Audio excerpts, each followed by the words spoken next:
Morning, good afternoon, good evening. I'm based in Manila, so it's good evening here. And we'll move now to the next presenters. So the next presentation is entitled The Echoes of the Five Immortals. It will be given to us by Rainbow, Fresco, and Claire. They are from the International Drama Theater Education Application and Cooperation. IDEAC, which was the co-organizer of the last World Congress of IDEA in Beijing, China. So I'm quite familiar with these presenters. We met during the Congress in China. First, there will be a general introduction to the IDEAC as an institution. Then it will be followed by a practical workshop demonstration. This sharing intends to have both IDAC institutional vision and hands-on methodological approaches. So friends, let's welcome Rainbow, Fresco, and Claire. Okay, thank you, Freda. Okay, hi everyone. My name is Rainbow. I'm here today to take a few minutes to give you a brief introduction to IDEAC. First, let me outline what is IDEAC. IDEAC stands for the International Drama Education Application and Cooperation Congress. Our mission is clear and powerful to make every Chinese children benefit from drama education. Let me show you our influence. Our influence is reflected in our numbers, which demonstrated our significant reach. To achieve this, we have built a comprehensive business system. It includes academic research, curriculum and publishing, and teacher services. Okay, let me highlight two of our flagship programs. The first is the Golden Mask Awards. This is a prestigious biannual ceremony and an important part of the art education project initiated by the Ministry of Education of China. It recognizes and awards outstanding contributors to drama education, like experts, schools, teachers, and organizations. The second is the Blue Clock Youth Creative Drama Festival. This is an international showcase platform for creative drama works by young people in primary and secondary schools. It accepts plays, musicals, puppet shows, and have even held successful international exhibitions in cities like London. Okay, looking toward the future, our commitment is stronger than ever. We believe in collaboration and we invited you to join us on this meaningful journey. You're welcome to connect us via our official email for any inquiries. Thank you. That concludes my presentation. Okay. Let's welcome Mr. Fresco, Deputy Secretary General of IDAC, and our special invited lecturer, Ms. Claire, to bring their workshop. Okay, thank you. So thank you for being here today, and it's great pleasure to share with one of our recent educational drama projects, the echoes of the Five Immortals. This project was designed for the historic Five Immortals Temple in Guangzhou. So Guangzhou, as you know, is also known as Yangcheng, the city of gods. So in October 2024, as the Five Immortal Temple completed a new round of renovation, the Yuexiu Museum invited us to design an educational drama program. The goal was simple yet profound: to reconnect citizens with the cultural landmark, not as the tourists, but as the participants in its living spirit. So we wanted people to not just learn history, but to experience history, embody it, and reflect on what it means for their lives today. Okay, the legend tells us that long ago, during the time of famine, five immortals arrived in Guangzhou from the air, riding goats of five different colors. Each immortal carried ears of grain, which they gifted to the people, blessing them with abundance and freedom from hunger. So the goats turned into stone, and the place where they stood became sacred ground. Over centuries, the temple was built, ruined, rebuilt, and revered not only as a Taoist shrine, but as a symbolic ancestral temple of the city. The Temple of the Green God, the spiritual heart of Guangzhou, as you can see in the PowerPoint. Yeah. So over time, the religious significance of the Five Immortal Temple has diminished, and its symbolic role in the civic consciousness of Guangzhou has also faded. Today, many citizens are unaware of its historical importance and the values it once represented. There is a joke when I met some local people in the local pub.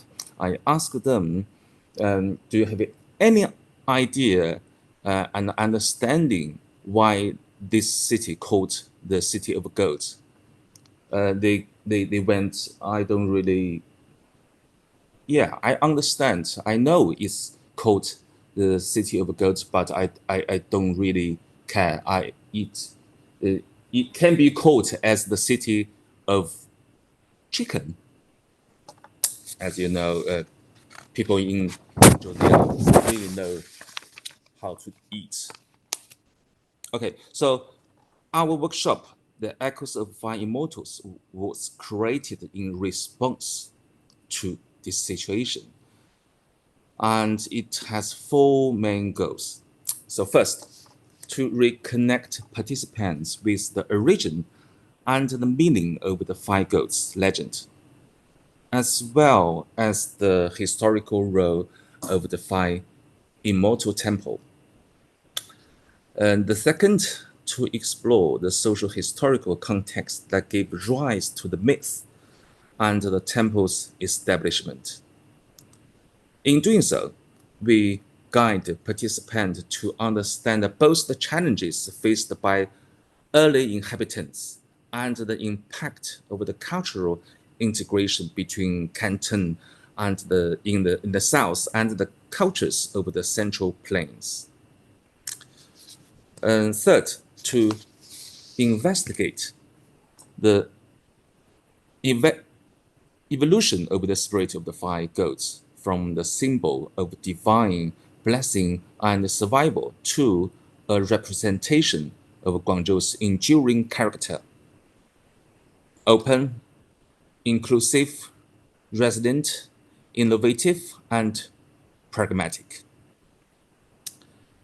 Finally, to reimagine and articulate a contemporary spirit of the five goats that resonates with modern Guangzhou residents. Participants are invited to reflect on how this spirit can inform their personal lives, their professional pursuits, and their contributions to the future of the city. So we have five goals of the workshop. So the value of this project lies in using drama in education to transform intangible cultural heritage into something tangible and personal meaningful. In this way, participants foster a stronger sense of a culture identity and continuity, and they are empowered to take an active role in shaping the civic values of their city. So I'd like to introduce some simple activities in this workshop. So we've done that workshop 4 times so far. We still have another one to go. So if anyone happening in Guangzhou, welcome to our workshop. Okay, so our workshop begins with the storytelling, the origins of the five goats. So participants would receive slips of paper, each containing a different historical record of the legend. Okay, for example, one version from the Jin dynasty describes five goats carrying grain into the Chu court as auspicious symbols.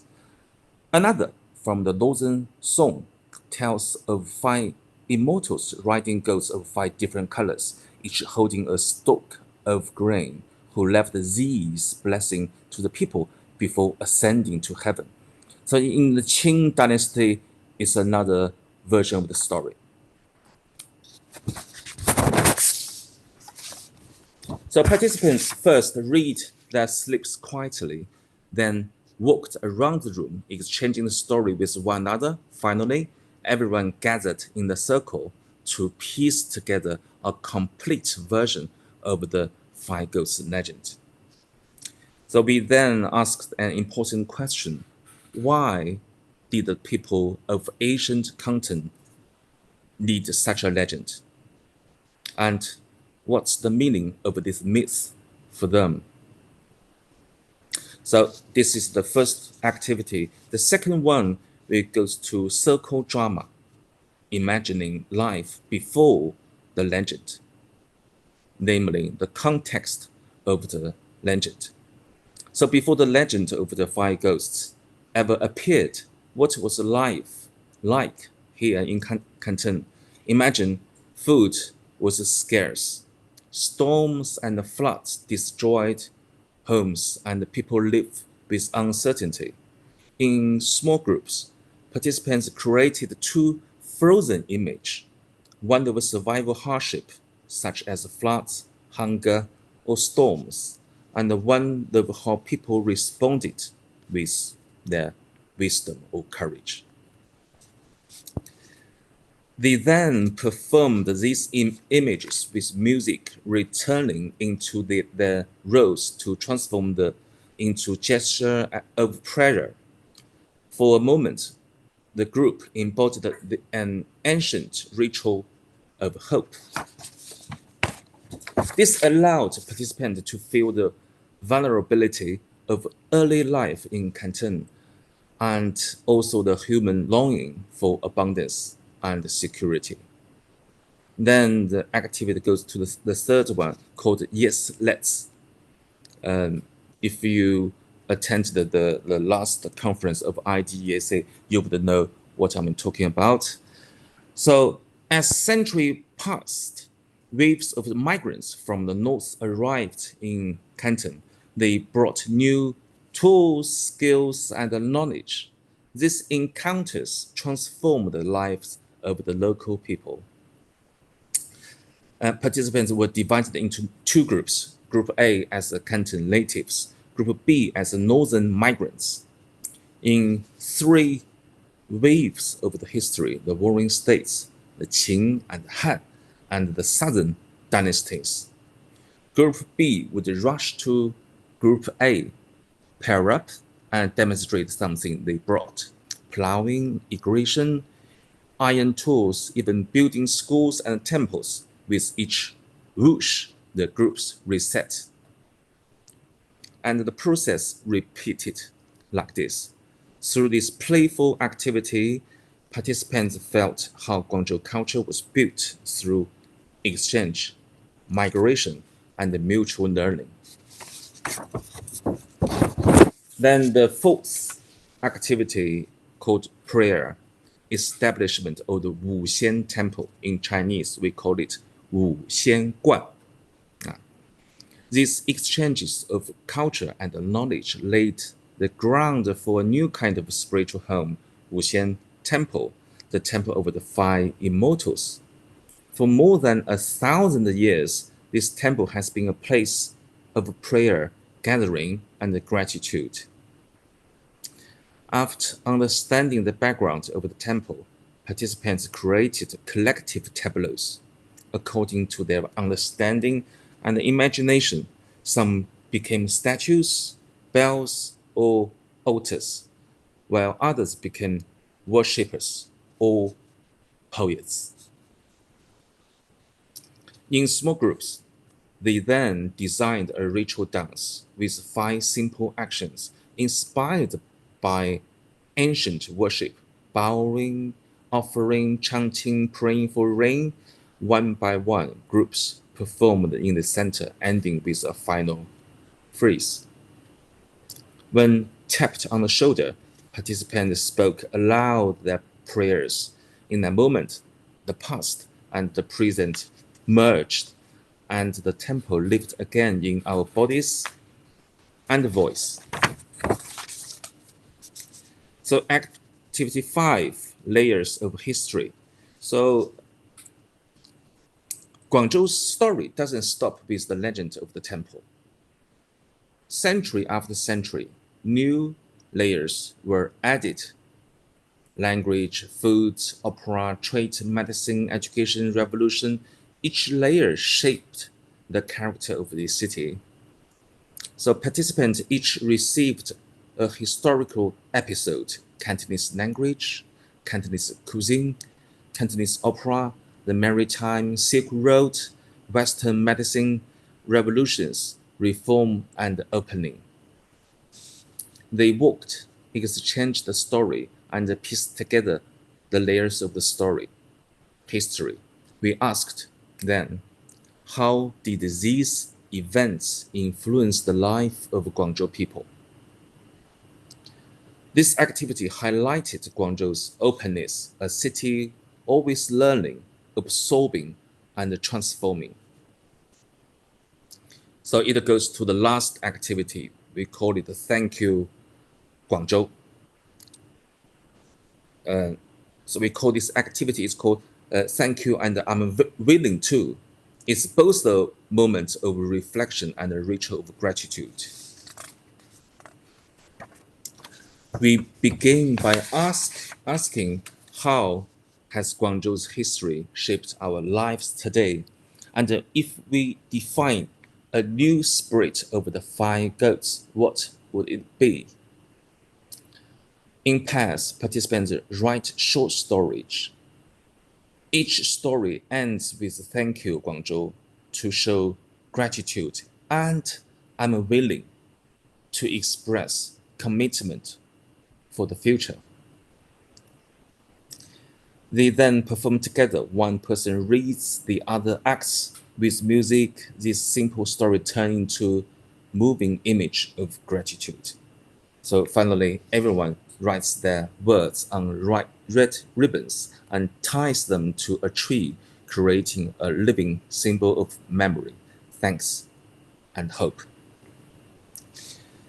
So through legend, history, and ritual, the echoes of the 5 immortals recollected people with Guangzhou's spirit.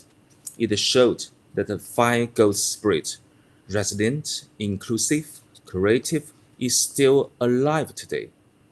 This is the power of drama in education. It makes heritage tangible, personal, and alive in our lives.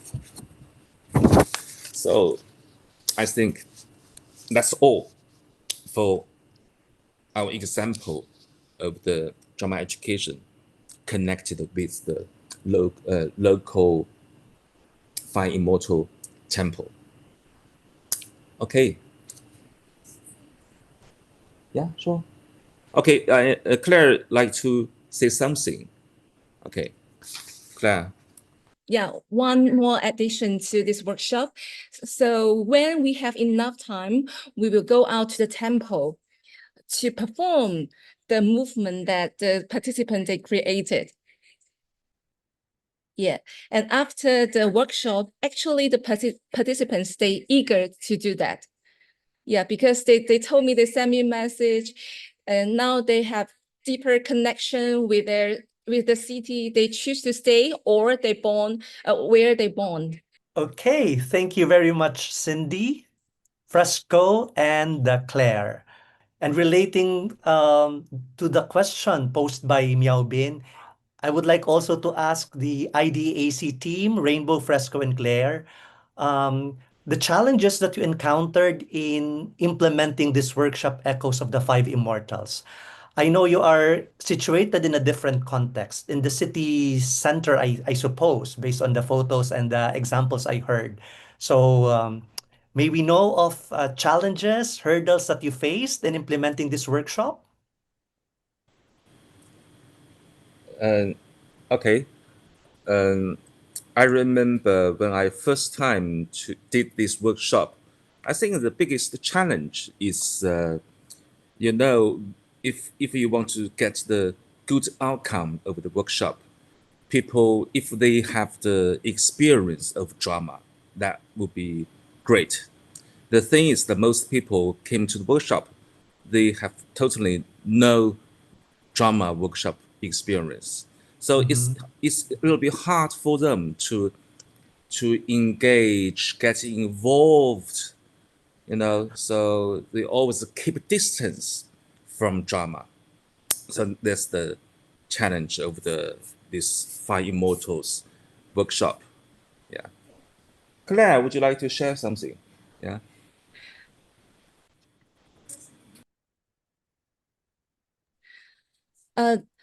Because we designed this workshop according to this temple, which was built like 1,100 years before. So, but nowadays the temple is so different from the olden time. So it used to be a Taoist temple. People come here to like worship or ask for blessing, or even some poetic or some people who like to visit the place of interest, they will come here. But nowadays it's so different. So how can we decide this activity to get modern people to connect to the history? So in the beginning, we find it kind of challenging how to open their imagination. Yeah. Yeah. Thank you. And I would like, go ahead, Fresco. yeah, I think I want to add one thing. If we work with the fairy tale, Shakespeare, things like that, it's not as the complicated as the history. Because the history, you can really get the, how to say, the so-called truth of the history. It's really hard to get the full truth of history. So we have to go through many books, you know, and we went to the library to gather resources, and even like that, we still feel difficulty to design the activities, you know. Okay, so history is hard. Yeah. Making our offer to community, to people and community, relevant. How do they see meaning and relevance to this kind of work that we do? And like what Fresco had mentioned, that it there's a little difficulty in starting the process for people who have limited Yeah, uh, engagement with drama. But I think that's a good problem because uh, then we're introducing our field to others, as what mentioned in the previous conference, drama for all. Then our drama is like, being offered to everyone. And even though there's a little difficulty in the beginning, I think at the end, all in all, we still win it because we're able to introduce them to our field and what drama can do in their lives and their community. Yes, Claire. I totally agree with that because some of the participants, they even wrote very long articles about this workshop. They share that this is their first time to experience history through drama. They feel they are not the audience of the history. They become part of the history. Yes. And Yeah. yeah, they also express they will take part in the similar activities in the future as well. Yeah. And then history, which, Fresco also mentioned that difficulty, now it becomes alive and relevant, being reimagined by these people whom we are working with. It's not something that's very rigorous, and something, distant and foreign, but something that's very near because they are engaged with the process through the drama that we offer to them. Thank you.